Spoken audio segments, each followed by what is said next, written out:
Hey everybody, it's Travis at Steel Magnolia, still trying to get the problems sorted out on this gas refrigerator.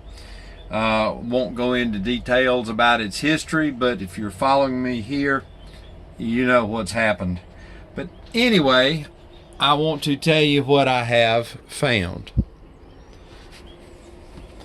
I ordered, now let me start at the beginning. So this is the Norcold N300. And it stopped working on gas. As long as you were holding the button down, it would maintain flame. Let go of the button and it would fail. So that means that one of a couple of components have potentially failed. And this is the back side of that push button valve, and that's referred to as a safety valve. This is the gas line going down to the burner.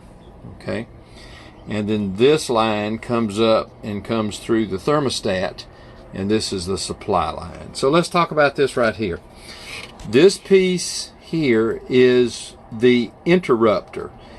It in itself is not a switch, it's just a diverter, and we'll talk a little bit about that. So whenever the burner is lit, the thermocouple produces millivolts of electricity, and what is inside this little copper tube, the center is a wire, and the outside would be the ground. So that plugs into here and threads in.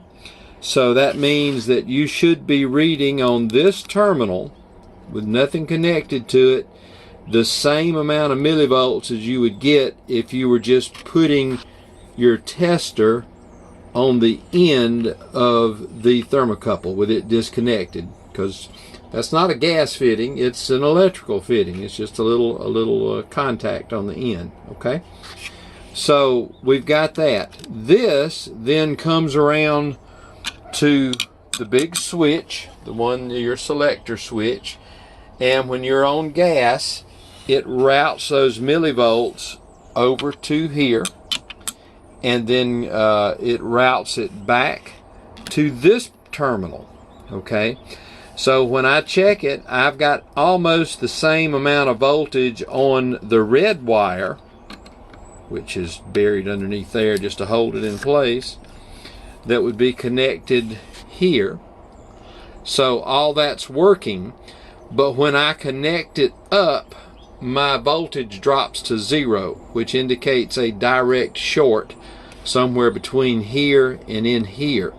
When you take this off and pull it apart, what you're looking at is a little electronic solenoid, or a little electrical solenoid that operates on millivolts. But whenever you push the button and you hold it, and the millivolts start to increase as the thermocouple heats up, and remember it's going through the safety switch and back over to here, it does not take nearly as much voltage to hold that valve open as it would for the little thing to pull the valve and open it, because it's not going to do that. So you're helping it by pushing the button. Then as this gets the current flowing, it holds it in place. It creates a magnetic coil that holds the valve open.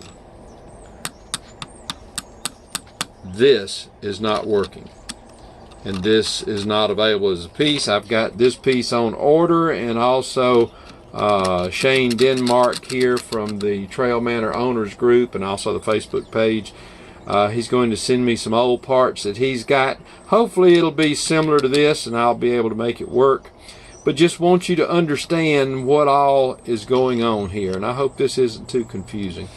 But anyway, I've spent another 4 hours today troubleshooting and trying to sort through why it isn't working.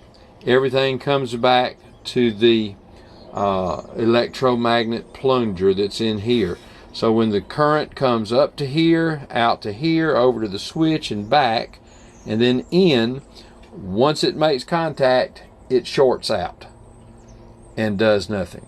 Okay, and so what the interrupter does, it allows us to have this switch so that if we turn that off or turn it to a different position, it breaks the contact between this wire, the black wire, and the red wire, thereby killing the voltage and causing the valve to close and the flame goes out.